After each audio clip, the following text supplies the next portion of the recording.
welcome to this 13th Annual Feast of Tabernacles featuring the Royal Priesthood, Part 5 by the Honorable Yud-Hey Wav-Hey, Beth Nun Sophit, Yud-Hey Wav-Hey. You suffered extremely because you were looked down on as unauthentic. You were ungenuine. You were looked down on as false. You were looked down on as an imitation. You were looked down on as adulterated. You were looked down on as artificial. You were looked down on as debased. You suffered extremely because you were looked down on as illegitimate, a bastard, bastardly, and base born. You suffered extremely because you were looked down on as misbegotten and unfathered. You were looked down on as obscene, coarse, and rude.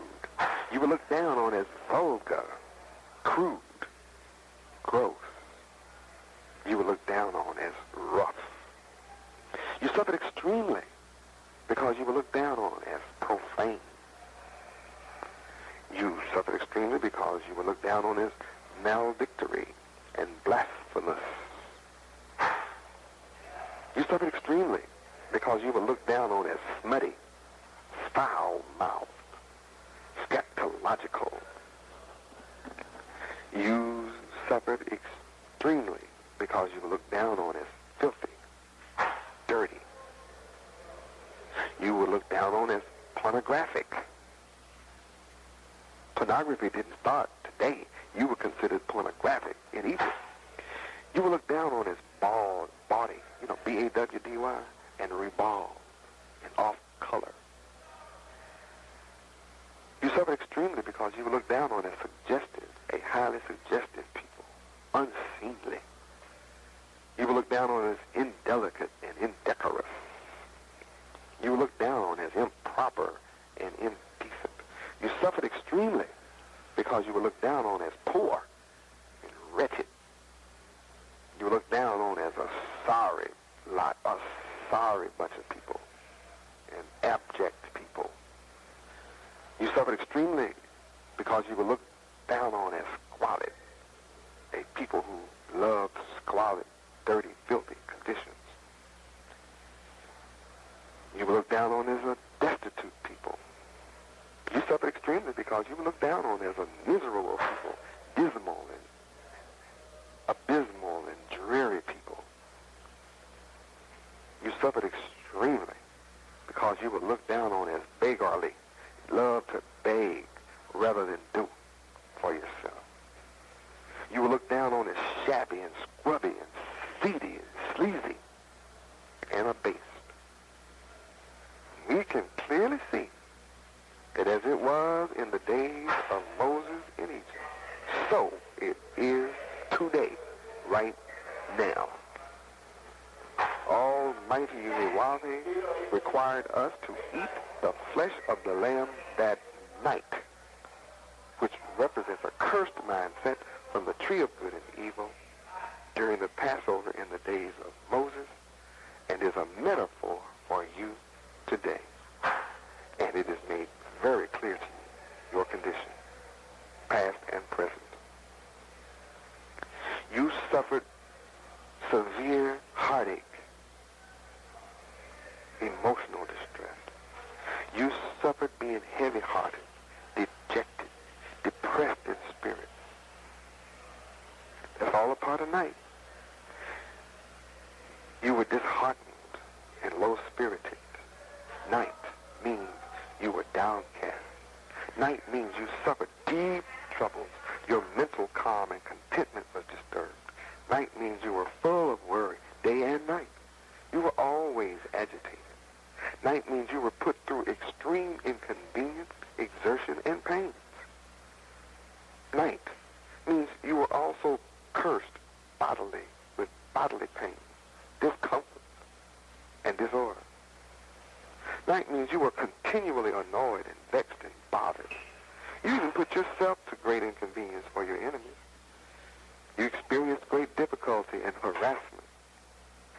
At every turn, you were in an unfortunate, distressing position and circumstance and occurrence. Night means your financial troubles wore you down. You suffered from brutality. You suffered civil disorder. You suffered disturbance and conflict nationwide. Night means you suffered physical disorder. You suffered disease, ailment, and ill health. It was almost impossible to accomplish some positive actions for your community. You went through continual trials and tribulations. Almighty Yahweh is the only one to ever deliver you from your troubles. Almighty Yahweh has raised up his son, Yahweh, Bethlehem Sophie, Yahweh, to deliver you from all your troubles today, which you've just been listening to. Night is truly a metaphor in the Passover ritual. It means you suffer severe hardship, a condition that was hard to endure. That's what the Passover represents. It was difficult to endure the oppression. You had to endure burdensome, unjust exercise of authority and power. You had the feeling of being oppressed in mind and body. Night means you were put down, you were subdued and suppressed. Every time you tried to rise, you were crushed. The enemy was unjustly harsh and tyrannical. Your enemy caused you discomfort at every opportunity. Day and night, you were subjected to despotism and persecution. Night means you were subjected to circumstances in which excessive and painful effort was required to endure. You suffered privation, a lack of food, clothing, warmth, and adequate shelter. You lacked the usual comforts and necessaries of life. You were always in want and need. Night means you suffered terrible storms. Storms is a metaphor. Means you suffered violent disturbances in your communities, in your cities. You even caused disruptions, disorders, and outbreaks. You suffered breach of peace. You suffered terrible storms, tumults, turmoil, turbulence, upheaval. Night means you suffered terrible storms of unrest, disquiet, excitement, and commotion, and imbroglio. Night means you suffered terrible storms of confusion, chaos, and furor, and agitation. Night means you suffered terrible storms of bother, fuss, and fight. Night means you suffered terrible storms of combat, battles, skirmishes, clashes. Night means you suffered terrible storms of struggle and conflict and embroilment. Night means you suffered terrible storms of broils and brawls. Night means you suffered terrible storms of riots, demonstrations, protests, protest marches, sit-ins. All of this happened in Egypt. Shocking, isn't it? Because you see all of this going on today.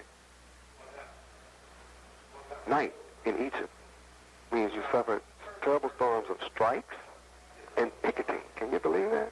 That went on in Egypt. You suffered rebellion and insurrection, insubordination in Egypt. Night means you suffered terrible storms of mutiny and revolt and uprisings and revolutions. Night means you suffered terrible storms of sedition and insurgency. Night means you suffered terrible storms of being enraged. You ran around all over Egypt. You were raged and you ranted and you raved, you exploded, you blew up, you lost your temper. You just raised hell and complained angrily about everything. Night in Hebrew means you suffered attacks and assaults and raids. Night in Hebrew means you suffered charges and invasion. Night in Hebrew means you suffered being set upon and descended upon. Night in Hebrew means you were assailed, beset, besieged, and sieged. Night in Hebrew means you were bombarded and fired on. Night in Hebrew means that they rushed angrily against you. The metaphor night at Passover means you must always remember that you suffered stress, pain, and rigor, vicissitude. The metaphor night at Passover means you must always remember that you were nervous, strained, suffered tension, mental strain and pressure, and worry. The metaphor night at Passover means you must always remember that you suffered psychological stress and frustration, conflict, and trauma. The metaphor night at Passover means you must always remember that you suffered overexertion and overstraining. The metaphor night at Passover means you must always remember that you suffered. Your enemies drove you. They whipped you. They forced you. They ran you into the ground. You must always remember that the metaphor night at Passover means that you suffered being harassed. Your enemies tired you out. They caused you fatigue. They worked you until you were weary. The metaphor night at Passover means you must always remember that you suffered being caused to be exhausted. They made you prostrate before them. They bled you white. The metaphor night at Passover means you always remember that you were taxed into a state of poverty, put excessive burdens on you, and they oppressed you. The metaphor night at Passover means you must always remember that you were overworked and underpaid. The Hebrew word lila, lamed, yud, lamed, hey, night, means you suffered misfortune. You suffered hurt and harm and woe and ruination. Night means you suffered so-called bad luck, the so-called evil eye. Dark clouds hung over you. Night means you suffered trials and tribulations, weight on your shoulders, a reverse of your fortune and setbacks. You were brought down. You had to eat bitter pills. Night in Hebrew means that you went through shock. You suffered calamity. You suffered one catastrophe after another. Your life was just one cataclysmic disaster. Your life was nothing but tragedy. What happened to you in Egypt is a perfect picture of today. You must admit that we were in a pitiful condition in Egypt and that we are in a pitiful condition today. Only Yud-Heh-Wav-Heh delivered you from Egypt, and only Yud-Heh-Wav-Heh only is ready to deliver you today. Only Yud-Heh-Wav-Heh Bethlehem Zophit, Yud-Heh-Wav-Heh, is revealing the secret metaphors concerning Yud-Heh-Wav-Heh's Passover and how this secret knowledge relates to the royal priesthood and the need to be delivered from the destructive mindset of the tree of good and evil. Just prior to your deliverance, in fact, the same night of your deliverance, Almighty Yud-Heh-Wav-Heh also required and commanded you to also eat bitter herbs. Now, bitter comes from the Hebrew word marah, M-A-W-R-A-R, spelled in Hebrew, mem, resh, resh, and means your condition was distressful. The bitter herbs mean your condition was distressing. The bitter herbs represent your condition being harrowing and heartbreaking. The bitter herbs represents your condition being tormented and sad and unhappy and sorrowful. The bitter herbs represent your being woeful, tearful, and touching. The eating the bitter herbs represents that your condition was acute, intense, and severe. Eating the bitter herbs represents that your condition was painful and smarting. bitter herbs represent that your condition was agonizing and fretful and brutal. The bitter herbs that you would eat on Passover night represents that your condition was lamentable, mournful, and regrettable. Eating the bitter herbs on Passover night represents that your condition was poignant and moving. Your condition was torturous and excruciating. The bitter herbs represents that your condition was grievous, crushing, and deplorable. The bitter herbs represent that your condition was oppressive, burdensome, and consuming. The bitter herbs represent that your condition was racking and onerous. The bitter herbs represent your condition was ruinous, calamitous, disastrous, and tragic. The bitter herbs represented that your enemies were hostile toward you. The bitter herbs represented that your enemies were resentful toward you. The bitter herbs represented that your enemies were indignant. The bitter herbs represented that your enemies were piked toward you and angry with you day and night. The bitter herbs represented that your enemies were aggressive, belligerent, and bellicose. The bitter herbs represented that your enemies were peevish, petulant. They were crabbed, testy, splenetic. It represented that your enemies were touchy and woppish, irascible, and edgy. The bitter herbs represented that your enemies were spiteful. The bitter herbs represented that your enemies were virulent. The bitter herbs represented that your enemies were malicious. The bitter herbs represented that your enemies were venomous. The bitter herbs represented that your enemies were vitriolic, or vitriolic. The bitter herbs represented that your enemies were vicious. The bitter herbs represented that your enemies were antagonistic. The bitter herbs represented that your enemies were rancorous and self-deposed. The bitter herbs represented that your enemies were male violent, the charge they laid to the son of Uhewafe. The bitter herbs represented that your enemies were malign. Your enemies were ill-tempered, ill-humored. They were ill-natured and short-tempered. The bitter herbs represented that your enemies were morose, surly, sullen, and sour, very moody. The bitter herbs represented that your enemies were sarcastic with you, satirical, ironic, and cynical. The bitter herbs represented that your enemies were double-edged. The bitter herbs represented that your enemies were contemptuous, taunting, loved to tease you. The bitter herbs represented that your enemies were scornful. They loved to mock you.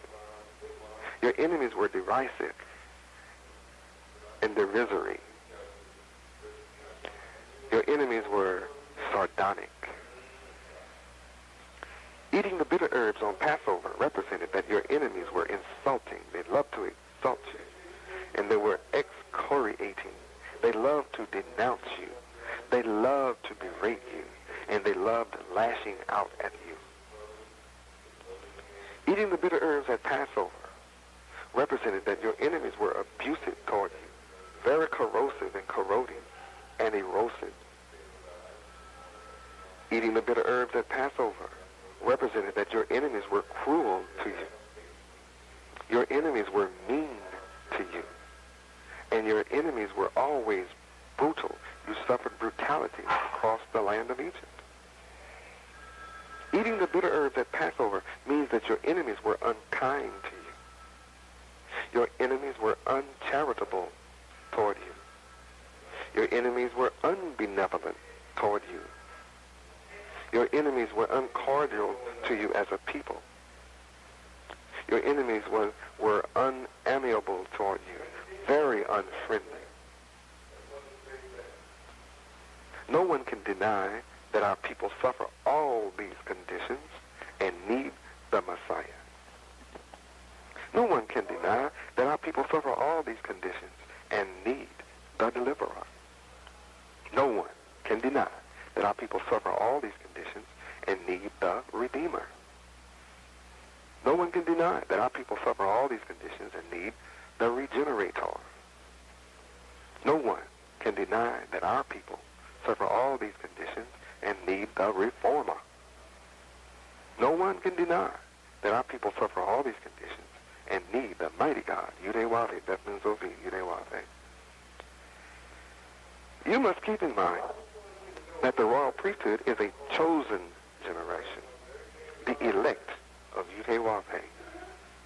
You are the elect according to the foreknowledge of Yudewave, the Father, through sanctification of the Spirit unto obedience and sprinkling of the blood of Yudewave, Bethlehem Sophie, Yudewave. Elect, according to the Greek word eklegomo, E-K-L-E-G-O-M-A-L,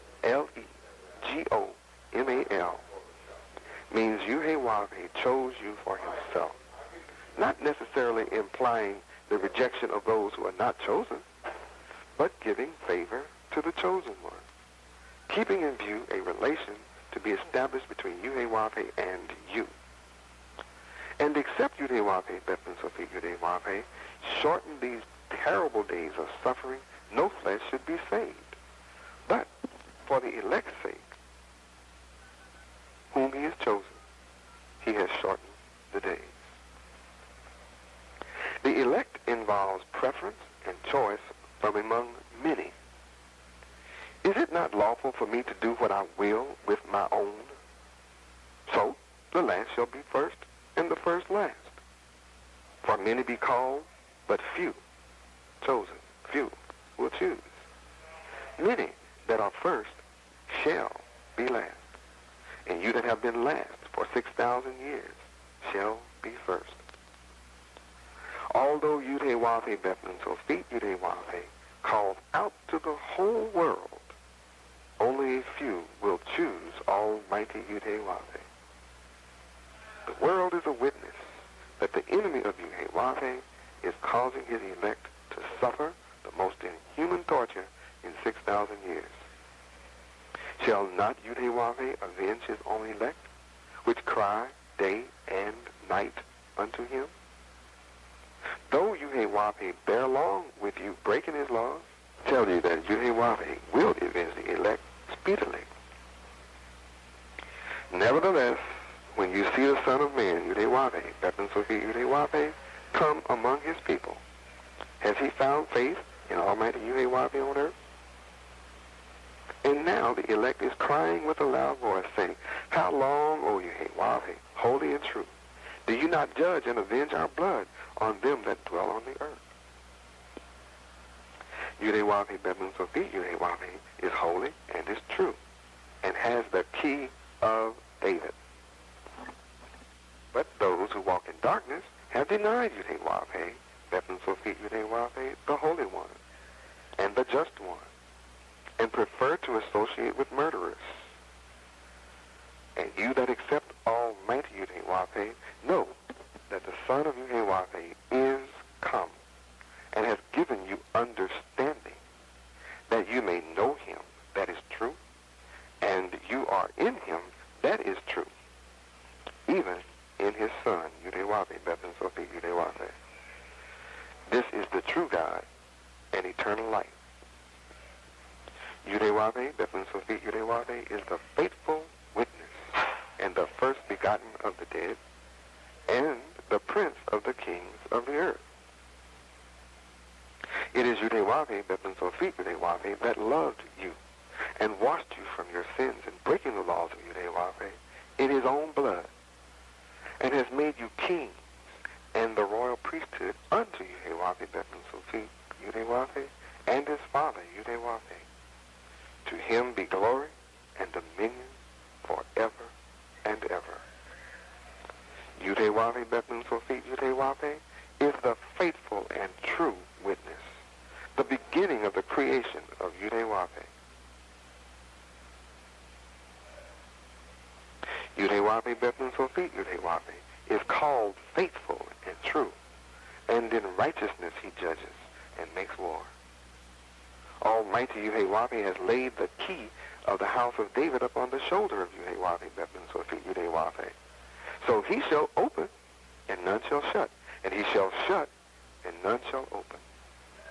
Yudhe-Wahe Bethlehem Sophit Yudhe-Wahe shall be great, and shall be called the Son of the Highest. And Almighty Yudhe-Wahe shall give unto him the throne of his father David, and he shall reign over the house of Jacob forever. And of his kingdom there shall be no end, never an end. Behold, the day is come that Yudhe-Wahe has raised unto David a righteous branch, and as king shall reign and prosper, and shall execute judgment and justice in the earth. In the days of Yudhe-Wahe Bethlehem Sophit Yudhe-Wahe, Judah shall be saved, and Israel, the so-called black man, shall dwell safely. And this is also whereby he shall be called Yudhe-Wahe Bethlehem Sophit Yudhe-Wahe, our righteousness. Therefore, behold, the days come that they shall no more say, Yudhe-Wahe lives, which brought up the children of Israel out of the land of Egypt. But that Yudhe-Wahe Bethlehem Sophit Yudhe-Wahe lives, which brought up and which led the seed of the house out of North America, and from all countries where Yudhe-Wahe has driven them, and they shall dwell in their own land. Yudhe-Wahe is the one to deliver. I am he that lives and was dead. And behold, I am alive forevermore, and have the keys of hell and of death. I am the Christ. Christ comes from the Greek word Christos, and simply means to anoint. It's a title, the anointed. It's a term used in the Old Testament, this term used in the Old Testament applied to everyone anointed with the holy oil, primarily to the high priesthood, according to Leviticus chapter 4, verses 3, verse 5, and verse 16, and Leviticus chapter 6, verse 22. It's also a name applied to others acting as redeemers, with an S. However, Christ occurs chiefly in the Gospels of the New Testament. So, as the Redeemer of the royal priesthood, Yudhe-Wahe Bethlehem Sophit Yudhe-Wahe is called the Christ, the one anointed to preach good tidings unto the meek. Yudhe-Wahe has sent me to bind up the brokenhearted, the grief-stricken. He has sent me to bind up the sorrowful and the mournful, and the disconsolate. He has sent me to bind up the comfortless. He has sent me to bind up the inconsolable. He has sent me to bind up those who have been overcome by evil, those who are prostrated and stricken and heavy laden. He has sent me to bind up those who are lamenting. He has sent me to bind up those who are forlorn. He has sent me to bind up those who are crestfallen. He has sent me to bind up those who have been dashed